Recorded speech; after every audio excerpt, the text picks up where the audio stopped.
2025 December 14, അതായത് ഇന്നലെ ഓസ്ട്രേലിയയിലെ സിഡ്നിയിലുള്ള ബോണ്ടി ബീച്ചിൽ ഹാനുക്ക ആഘോഷങ്ങൾക്കിടയിലാണ് നാടിനെ നടക്കിയ ആ ഒരു ഭീകരാക്രമണം നടന്നത്. ഇതാണ് ഹാനുക്ക.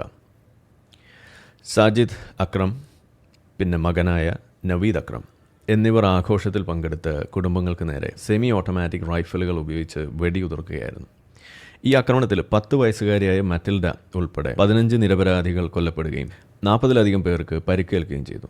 എന്നാൽ ഈ ദുരന്തത്തിനിടയിലും അഹമ്മദ് അൽ അഹമ്മദ് എന്ന ഒരു 43-കാരനായ പഴക്കച്ചവടക്കാരൻ രക്ഷകനായി അവതരിച്ചു. അത് നമ്മൾ കണ്ടു. കാലിലും തോളിലും വെടിയേറ്റിട്ടും അക്രമികളിൽ ഒരാളെ പിന്നിൽ നിന്ന് പിടികൂടി അയാളുടെ കയ്യിൽ നിന്നും ആ റൈഫിള് പിടിച്ച് വലിച്ച് വാങ്ങുന്ന കാഴ്ചയൊക്കെ നമ്മൾ കണ്ടു കാണും.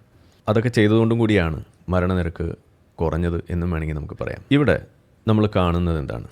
നമ്മൾ ഭയപ്പെട്ടത് തന്നെ സംഭവിക്കുന്ന കാഴ്ച. ബോണ്ടി ബീച്ചിലെ ആ ചോരപ്പാടുകൾ നമ്മളോട് വിളിച്ചു പറയുന്നത് നമ്മൾ അവഗണിച്ച മുന്നറിയിപ്പുകളെക്കുറിച്ചാണ്.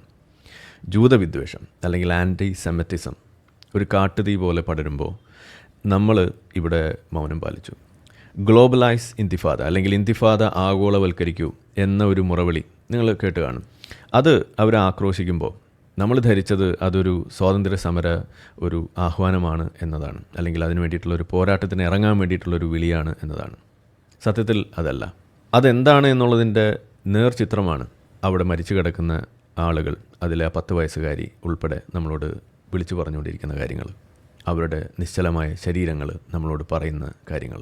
പക്ഷേ ആ വെടിയൊച്ചകൾക്കിടയിലും നമ്മൾ കണ്ട ഒരു പ്രതീക്ഷയുടെ മുഖം, അഹമ്മദ് അൽ അഹമ്മദ് സ്വന്തം ജീവൻ നോക്കാതെ വെടി ഏറ്റിട്ടും ആ ആക്രമണകാരികളെ കീഴ്പ്പെടുത്താൻ വേണ്ടി നടത്തിയ ശ്രമം, അത് നമ്മളോട് പറയുന്നത് മരിക്കാത്ത മനുഷ്യത്വത്തെക്കുറിച്ചുള്ള ആ ഒരു കഥ കൂടിയാണ്. ആ ചിത്രമാണ് നമ്മളവിടെ കണ്ടത്. എന്ന് വെച്ചാൽ ജൂതരെ കണ്ടെടുത്ത് വെച്ച് കൊല്ലാൻ വേണ്ടി നടക്കുന്ന മുസ്ലിങ്ങൾക്കിടയിൽ നിന്നും ഒരു മുസ്ലിം വന്ന് ജൂതനെ രക്ഷിക്കാൻ വേണ്ടി നോക്കുന്ന കാഴ്ച, അതൊരു മനുഷ്യത്വത്തിൻ്റെ ഒരു കഥയായിട്ട് ഇവിടെ മാറുന്നു.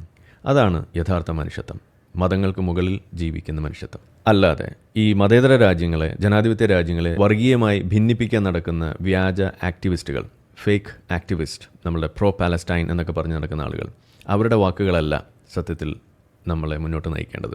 ഇന്തിഫാദ, ആ സംഗതി, അത് ഗ്ലോബലൈസ് ഇന്തിഫാദ എന്ന് പറഞ്ഞുകൊണ്ട് നമ്മൾ മുന്നിൽ വിളിക്കപ്പെടുമ്പോൾ അത് ഒരു വെറുപ്പിൻ്റെ രാഷ്ട്രീയമാണ് എന്ന് നമ്മൾ തിരിച്ചറിയാൻ മറന്നുപോകുന്നു. ഗാസയിലെ ജനങ്ങളോടുള്ള ഐക്യദാർഢ്യം എന്നാൽ ജൂതരെ വെറുക്കലല്ല എന്ന് ഇനിയെങ്കിലും നമ്മൾ തിരിച്ചറിയണം.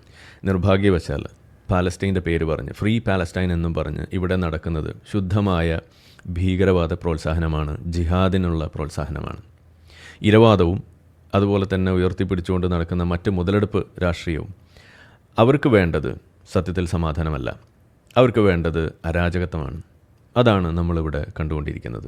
അതിൻ്റെ സൂചനകളാണ് ഇവിടെ നൽകിക്കൊണ്ടിരുന്നത്, ആ സൂചനകളാണ് നമ്മൾ അവഗണിച്ചുകൊണ്ടിരുന്നത്.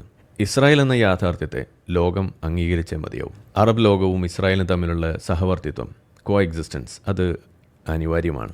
അബ്രഹാം അക്കോർഡ്സ്, അത് മുന്നോട്ട് വെച്ച സമാധാനത്തിൻ്റെ പാത ഗൗരവമായി ലോകം എടുത്തില്ല എന്നുണ്ടെങ്കിൽ ഇതുപോലെയുള്ള കാര്യങ്ങൾ ഇനിയും നമ്മൾ ആവർത്തിക്കേണ്ടി വരും. കാണുന്നത് ആവർത്തിക്കും. നമ്മളിപ്പോൾ നൽകുന്നത് സത്യത്തിൽ അതിനുള്ള വില കൂടിയാണ് എന്ന് നമ്മൾ തിരിച്ചറിയേണ്ടിയിരിക്കുന്നു. സിഡ്നിയിൽ കണ്ടത് ഒരു പാഠമാണ്.